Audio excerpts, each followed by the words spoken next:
Last year, my wife and I were planning a trip to Japan.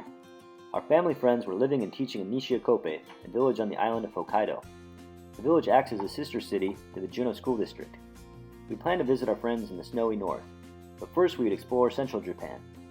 We lost ourselves in the urban complex that is Tokyo. The city and surrounding area is home to 30 million people.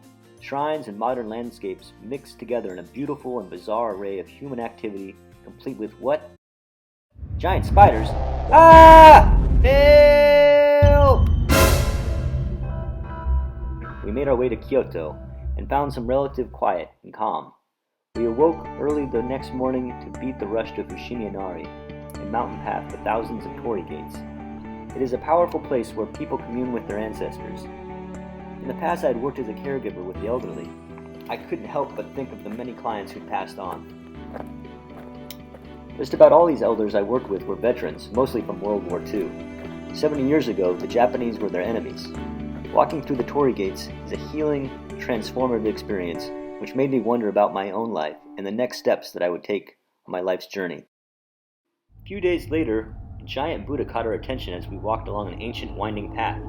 We discovered the shrine where the giant Buddha was sitting, watching over all the souls that had been lost during World War II. The shrine kept the names of all the soldiers that had died in the war. It is a powerful and peaceful tribute. Walking through the quiet neighborhoods near the mountains, we began to feel at peace and at home. Could we live here? Why not think dreamy traveler thoughts? We mulled over these daydreams as we drank green tea in a garden created 50 years ago by a famous samurai movie actor. We took a day trip to Nara, one of Japan's oldest capitals, a city filled with ancient shrines, pagodas, and countless deer.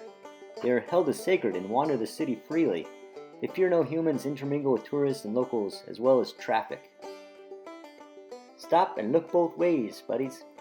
The next day we would flee from the sacred head-butting deer of Nara for the north and visit our friends in Nishikope, with a quick stop in Sapporo. Help! Chicken attack! They're everywhere! They're trying to get us! We need some chickens! Help us! We gotta get out of here! After running away from the neon angry chickens in Sapporo, we caught a train through the snowy winter wonderland that is Hokkaido. The cold air mass from Siberia mixes with the temperate marine layer, creates the world-famous snow known as Japow!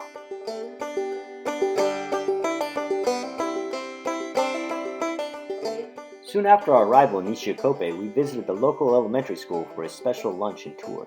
The students are in charge of cooking their meals. We were treated to savory bowls of ramen. In return, we offered a few trinkets from our local ski area, Eagle Crest. With our bellies full on ramen, we managed to play a few rounds of amoeba tag in their gym. Before the students returned to their classroom, they cleaned the entire school, modeling a tight-knit community. They instilled teamwork and responsibility. Our friends drove us to one of the furthest points north on the island. I could not help but feel the entire stretch of rugged coastline that led back to Alaska.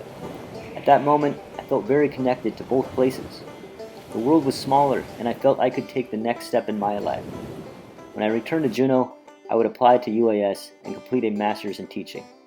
With that degree, I could be there for my community in Alaska and potentially travel the world to teach and be taught.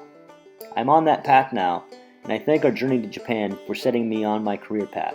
Despite the giant spiders, deadly fugo, the sacred head-butting deer of Nara, and of course, angry neon chickens! Help! Help!